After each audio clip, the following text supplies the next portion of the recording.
હિમાચલ પ્રદેશમાં આજે વરસાદનું રેડ એલર્ટ આપવામાં આવ્યું છે। 24 કલાકથી સતત વરસાદ થઈ રહ્યો છે।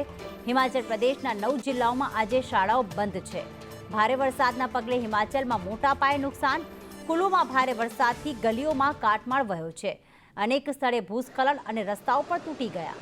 કુલુમાં બિયાસ નદીનું રૌદ્ર સ્વરૂપ જોવા મળ્યું। હાલમાં રસ્તા ઉપર બિયાસ નદીના પાણી ફરી વળ્યા છે।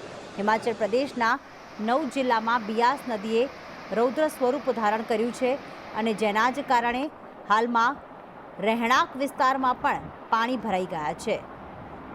તો જે પ્રમાણે અત્યારે 24 કલાકથી સતત વરસાદ વરસી રહ્યો છે અને જેના જ કારણે ક્યાંક હાલમાં જે દ્રશ્યો જોવા મળી રહ્યા છે, સમગ્ર જગ્યાએ જળનું સામ્રાજ્ય જોવા મળી રહ્યું છે। બિયાસ નદીએ રૌદ્ર સ્વરૂપ ધારણ કર્યું।